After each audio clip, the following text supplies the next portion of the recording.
2024 میں 1980 کا ایک واقعہ بیان ہو رہا ہے، دلچسپ واقعہ، بڑا ایمان افروز واقعہ ہے۔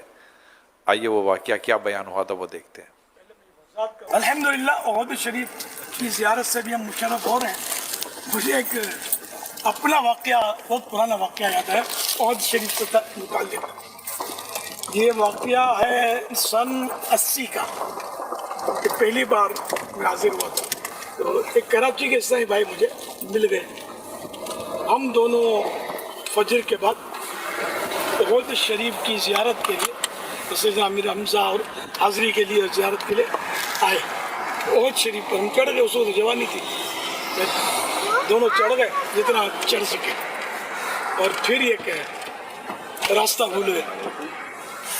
اچھا، اب میں صحیح بولتا ہوں کہ میرا ساتھ جو تھے نا، وہ تو تھوڑا ان کو تشویش ہو رہی تھی کہ اب کیا ہوگا، اور میرے کو بس قدرتی طور پر تشویش نہیں ہو رہی تھی، مدینہ ہے، یہاں کیا ہونا ہے۔ تو میں تو پہاڑ پر لیٹ گیا اور شعر پڑھنے لگا۔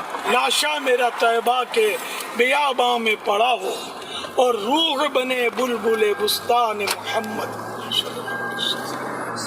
الحمدللہ یہ کہ کچھ دیر ہم تب اس طرح رہے کہ اب راستہ تو مل نہیں رہا تھا۔ اب یہ یاد نہیں، شاید اذان وغیرہ بھی دی ہوگی، پتہ تھا کہ ایسے موقع پر اذان دی جائے۔ خیر، الحمدللہ پھر آخر کار راستہ مل گیا، جبھی تو آپ کے پاس بیٹھا ہوں۔ اب میں اپنی بتاؤں، مجھے وحشت اور گھبراہٹ نہیں تھی، اگرچہ گھوم گئے، ہم دونوں ہی تھے، کوئی کچھ بھی نہیں تھا، لیکن وہاں صحیح بات ہے کہ ظاہری طور پر تو ایسا کہ کوئی انسان مدد کرنے بھی نہ سکے، ایسے ہی یعنی کہ ترکیب ٹھیک ہے، اللہ نے کرم کیا اور راستہ عطا کر دیا۔ صلو علی الحبیب صلی اللہ علی محمد۔ ہم مدینے میں تنہا نکل جائیں گے، اور گلیوں میں پس بھٹک جائیں گے۔ ہم مدینے میں تنہا نکل جائیں گے، اور گلیوں میں قصد بھٹک جائیں گے۔ ہم وہاں جا کے واپس نہیں آئیں گے، ڈھونڈتے ڈھونڈتے لوگ تھک جائیں گے۔ فاصلوں کو تکلف ہے ہم سے اگر ہم بھی بے بس نہیں، بے سہارا ہے۔ صلو علی الحبیب صلی اللہ علی محمد۔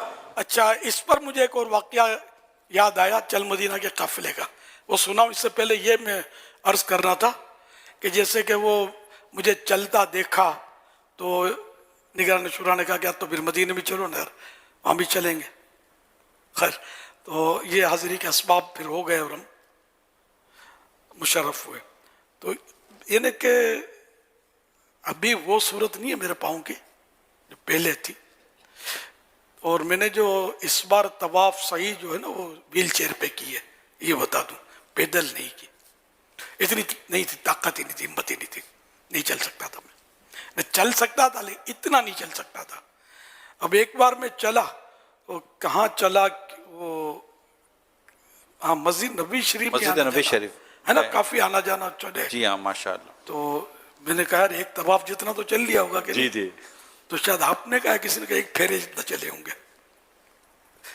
تو خیر، تو یوں مطلب پھر میں نیچے آ گئی میری پوزیشن، میں نے کہا یار ابھی تو طواف پیدل کر لوں گا۔ خیر، تو یوں مطلب میں نے کہا یہ وضاحت کر دوں۔ اچھا، تو وہ واقعہ یہ ہوا تھا مدینہ شریف، یہ ہم مدینے میں تنہا نکل جائیں گے۔ اچھا، ایک تو یہ کہ ہماری ایک چل مدینہ میں اور ہماری ایک کوالٹی ہوتی تھی، اب بھی کوشش ہوتی ہے، اور وہ یہ کہ